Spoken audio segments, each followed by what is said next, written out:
Welcome to Energy in Your Years, the podcast series created and hosted by IEECP, featuring cool project results on energy-related topics. This new season was developed to celebrate the organization's 10th anniversary, and over the course of 10 episodes, or perhaps more, we will hear about many of the topics IEECP works on: housing inclusivity, local and regional climate and energy governance, building renovation and one-stop shops, industrial efficiency, and many more. I'm Giulia Baldelli, Junior Expert at IEECP and your host for today.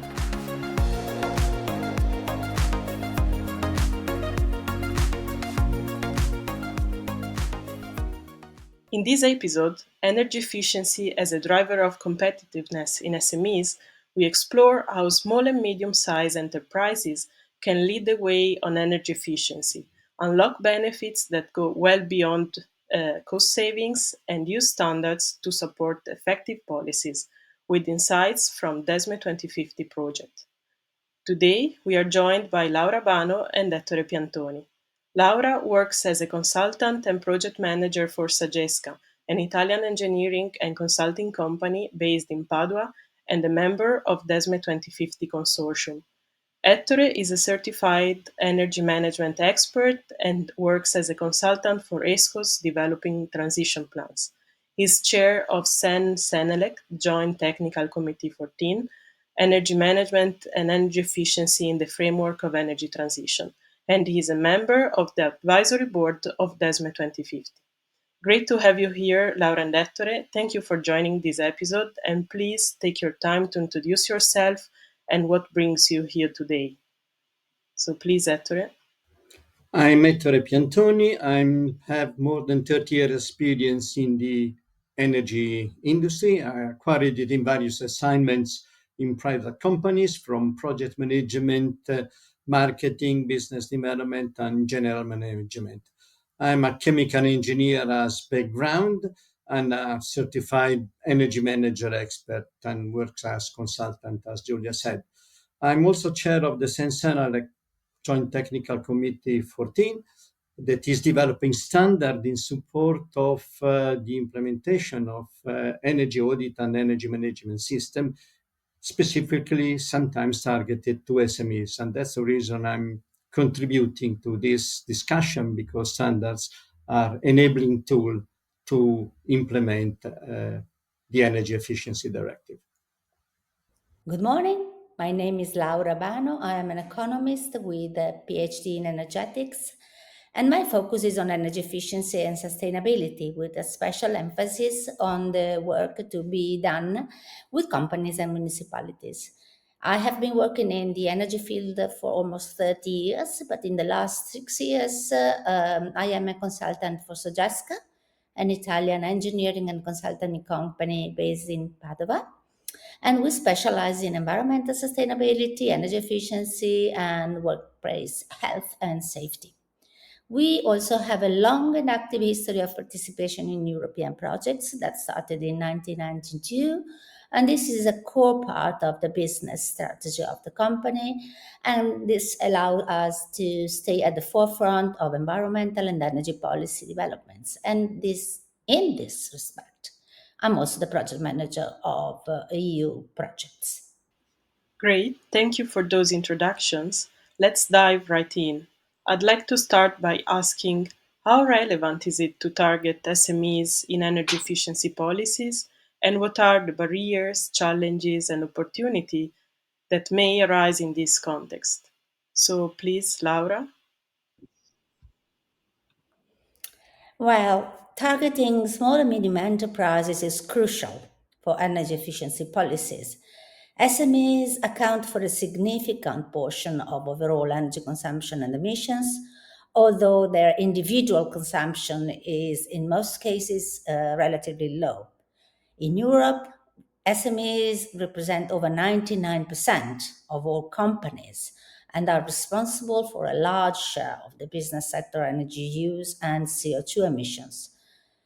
However, this is not only crucial, it is very challenging.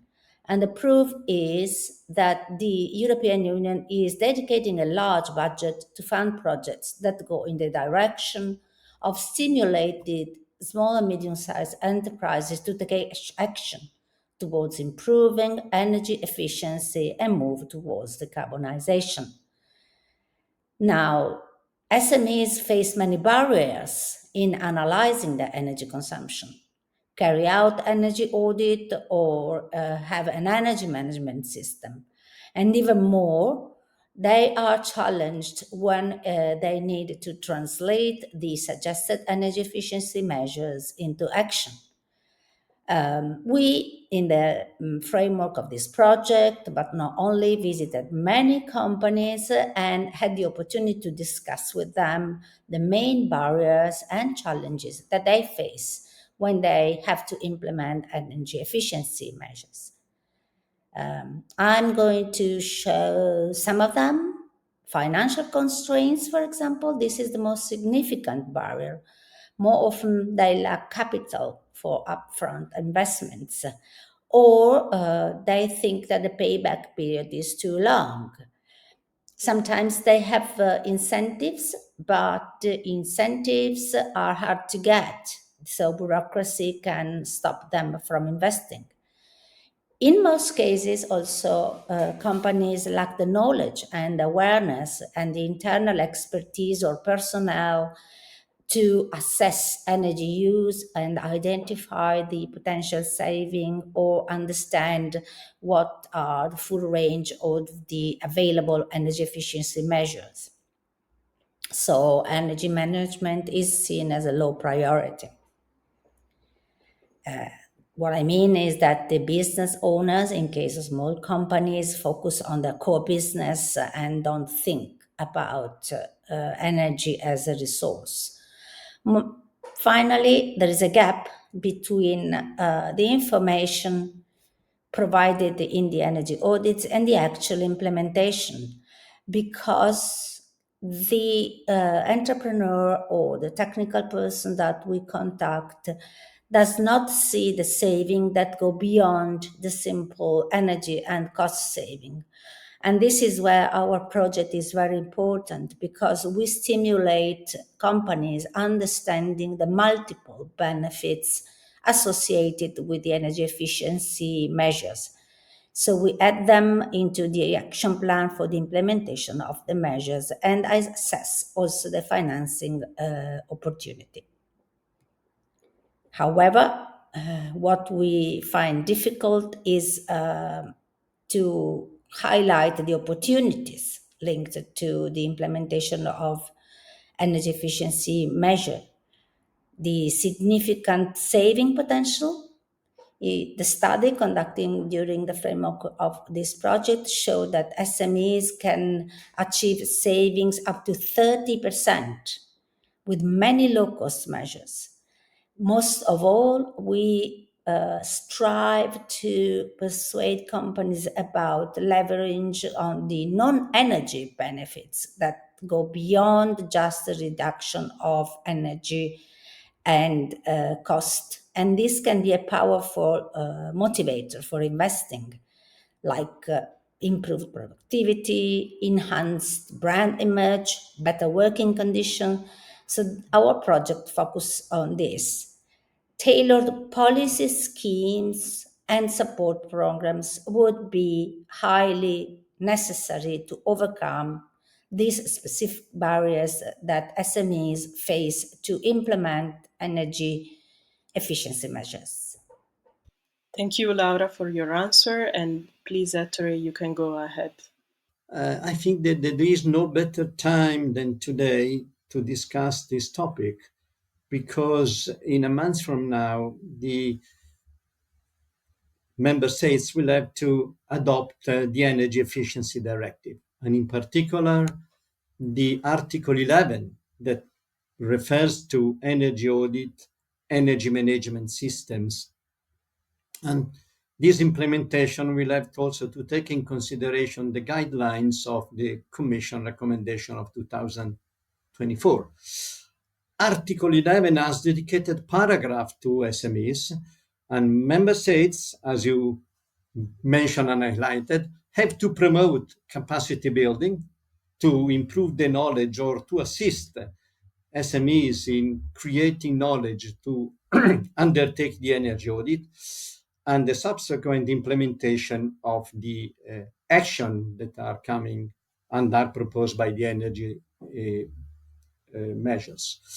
The recommendation 2024 is trying to put together all the key elements that the member states will have to include in supporting the implementation of Article 11 is the execution of high quality energy audit or implementation of the energy management systems, the promotion of energy efficiency network. This is particularly dedicated to SMEs because where different SMEs because they belong to the same supply chain, the same or the same geographical area, they can put together resources to implement, to identify the actions and for the energy measures and to implement the action that are proposed.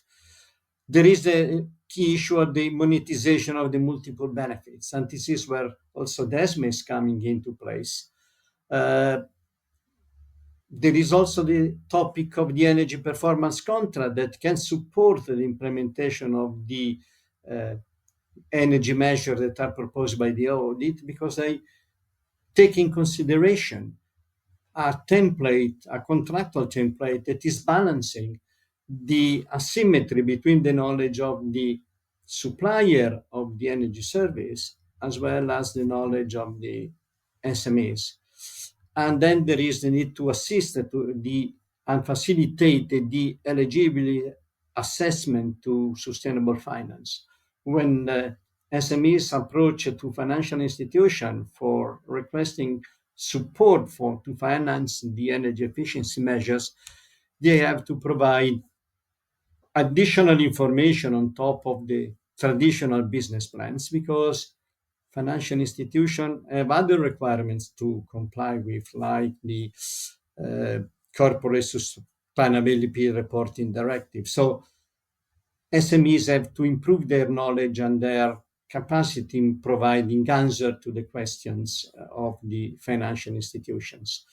All these topics are coming together, and we have already available some standard that can be used to implement the Article 11. But in a nutshell, that is what DEESME 2050 is all about, is putting together all these elements and creating a toolbox for connecting all these activities.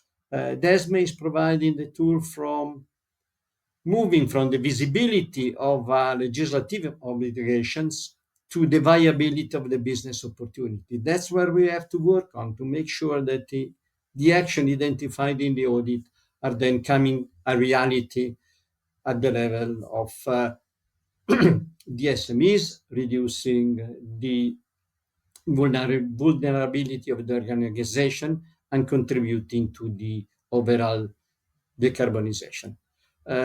Capacity building is a key element in providing the knowledge to improve the decision-making process and preparing the business plan that integrate the strategy of the organization and that bend the needs of internal and external stakeholders. And maybe I will elaborate a little bit more later on the need of external stakeholders. Thank you, Ettore and Laura, for highlighting the importance of SMEs in the European businesses landscape and also for giving an overview on the main challenges they face. You frame it well, moving from legislative obligation to business opportunity. Indeed, DEESME 2050 is laying the groundwork and providing the tools to support SMEs in implementing Article 11. Laura, you mentioned the non-energy benefits beyond lowering energy bills. So, what are these apparently hidden multiple benefits of investing in energy efficiency, especially in terms of competitiveness, resilience, and security? Please, Laura, you can go ahead. Thank you, Giulia.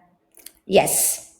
So investing in energy efficiency, as we mentioned, provides a wide range of hidden multiple benefits. We investigated more than 50, in fact, And all of these, although in different spheres, contribute to a company competitiveness, resilience, security.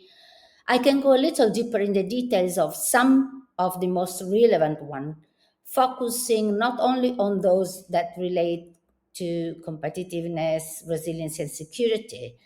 So there are many beyond this, for example, relating to social and health spheres, where the people well-being is key benefit, and those that relate also to environment, sustainability, that derive from the energy efficiency measure.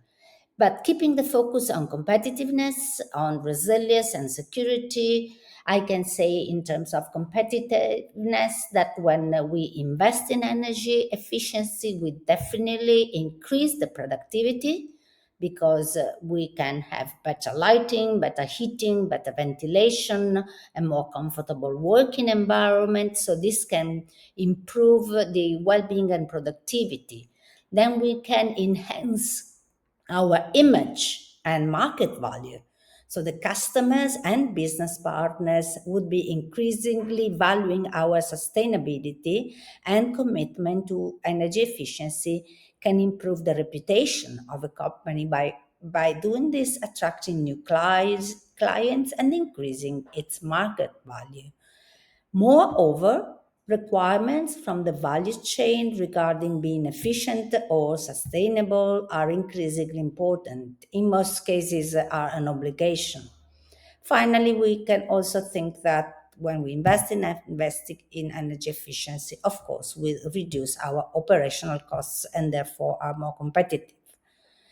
In terms of resilience, uh, when we invest in energy efficiency or renewable energy, we reduce our exposure to price shocks because consuming less energy, we are less prone to fluctuations and spikes in energy costs.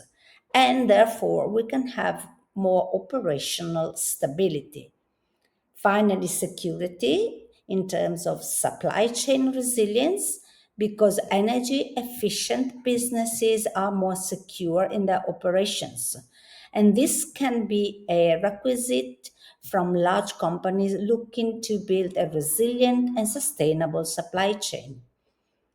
Finally, reduced reliance on fossil fuels is key because by reducing our overall energy consumption or by switching to renewable sources, a company can reduce the dependence on external energy markets and therefore become more independent. Thank you, Laura. Before continuing, let me start with a general consideration. Why a company or an SME should invest for energy efficiency measures? What are the key drivers? What are motivating the owner of the organization, of the general management to invest in energy efficiency measures? I identify three main key drivers. Growth. This is a need of any organization and is driven by shareholders' value, generation of value for shareholders. And it means develop new products, new market, new customer, use new supplier, to satisfy new needs in a cost-effective way. So we are satisfying the needs of shareholders. Then there is risk management. Technology is evolving. Productivity needs to improve continuously. We need to always focus on reducing cost, improve resilience, evaluate the climate change and the impact that the climate change is having on our organization, and we need to identify mitigation or adaptation measures, and then even the participation to incentive schemes. So we need to add that to the dimensions of the shareholders' value, another dimension, the risk management, that is touching both the shareholders, but also additional, external and internal stakeholders. And then we have also the compliance. We have legislative provisions that are imposing on our organization to perform certain activities and to take action. And then we also, the organization, are responsible and they need to be responsible for the use of local resources and the sustainable use of these resources.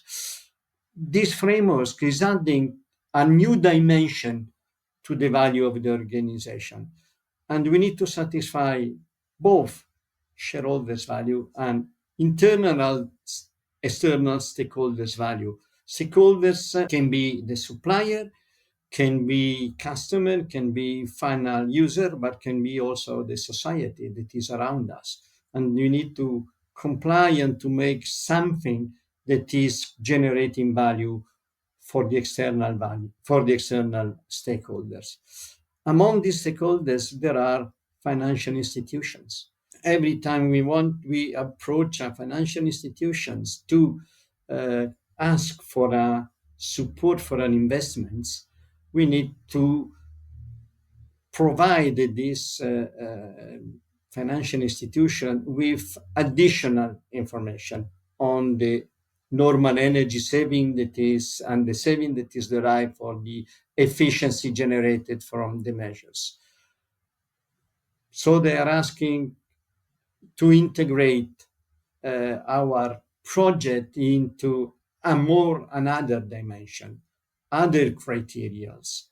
And because they will analyze our project and they will scrutinize our project through the three elements that I mentioned before.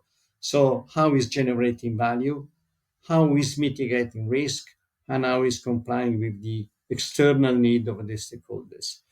Multiple stakeholder means multiple needs, and multiple needs means multiple economic value. Exactly what you mentioned before. There are many, you mentioned 50, probably there are more, but there are additional benefits that need to be monetized, and there are additional to the money that is coming from the energy saving of the investment. Those are the core of the implementation of the deliverables of DEESME 2050. We are trying to connect the dots of different business value in an overall system that is an energy performance improvement action. Will we ever develop a business plan that is developing only a portion of one of the three elements of the three drivers, so that is satisfying only the shareholders' value and disregard the other elements? I don't think we will ever do it because we won't get any financing for this project. So we need to demonstrate that we are managing all at once and all together the three key elements of the investment. And DEESME is providing the tool to connect all the dots using interoperability of technical, accounting, and reporting standard to guide the organization to evaluate and disclose the impact, the risks, and the opportunities of the energy performance improvement projects.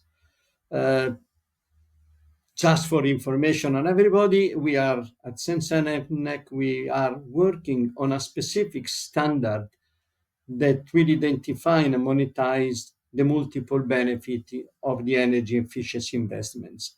And we are learning from the DEESME experience and from the other projects, and we will integrate all this knowledge into the standard to make it easier for SMEs in monetizing all the benefits of the energy efficiency measures. The critical success factor is to reach out to the SMEs that, as you mentioned, there is a large number of SMEs in Europe, and we need to support them in implementing the tools that DEESME has developed at scales. Another example of this activity is the Energy Citizen Energy Package of June 25, proposed by the European Union, that is putting together energy consumer, energy supplier, the entire community to develop energy projects. And this is also part of the energy efficiency network that will allow organizations and communities to work together in order to get all the benefits of the energy saving initiatives. Thank you both for these very interesting insights. And what I really appreciate from your answer is how they complement each other. So, Laura showed how energy efficiency directly contributes to competitiveness, resilience, and energy security, while also creating broader advantages and becoming a real strategic lever for SMEs. Ettore then explained the broader picture, showing how these investments are tied to regulatory compliance and the expectations of many stakeholders, from financial institutions to supply chains and communities.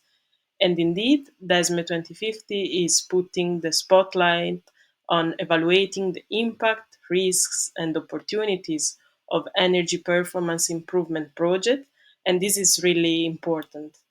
Finally, I'm happy to hear that you at CEN CENELEC are developing standards and guidelines to support SMEs in this direction. So great to hear this. Let's move on to another interesting topic, standards and norms. So, what role can simplified national and international standards play in helping SMEs implement policy effectively without creating additional administrative constraints? Please, Ettore, you can go first this time. Thank you, Giulia. Standard are de-risking tools and are developed in the simplest way to and this in the simplest way connecting all the knowledge that the experts are putting together in developing the standard. The need for simplicity, the usefulness of the information for the decision making, the transparency and the easiness of financing and implementing energy efficiency measures actions are key elements of any business strategy and policy decisions. Disseminating standards, smart toolboxes, as well as the use of use cases are fundamental to implement policies effectively. Uh, we are striving to simplify all the process, and I think that a great support will come from digitalization and generative artificial intelligence. The use of this new technological instrument will become a key element of the simplification process and the accessibility to information and the quality of the information uh, itself. On the online platform that are some of them are already existing will be the next step to simplify the collection of information, to synthesize them for the decision making process, and they will cover end to end from the energy audit to the implementation of the action, the financing of the action, and the reporting of the results of this action. Uh, some of these tools are already available, but still in the development phase, and some other will be developed in the future. One important aspect to consider is the balance between the simplification and the relevance of the information and the quality that is connected. We need to focus on useful information that are relevant for the stakeholders and the shareholders, as we said before, to take a decision and generate value. Those requirements are sometimes conflicting because simplifying too much maybe is taking away from the final target or taking a greater risk because I don't have complete information. So we need to balance between the simplification and the key elements that need to really be considered for the decision-making process. And this is the materiality, the financial materiality that is addressing the performance of the the energy improvement action in terms of financial results and the impact materiality, the impact that this action is having both on the internal stakeholder and on the external environment. So dedicated online platform and smart tools is the way forward to simplify the whole process. The omnibus package from what we know today from the package number 1 to number 4 are good example to supporting and to striving for simplicity.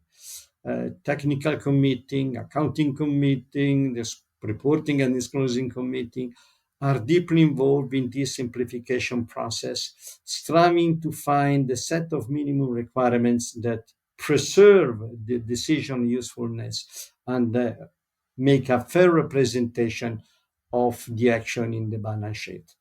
EFRAG is working on the new exposure draft for the sustainable reporting standards that is now in consultation, and CEN CENELEC is permanently revisiting standard to follow market needs. We have to ensure that simplification won't underpin the final results.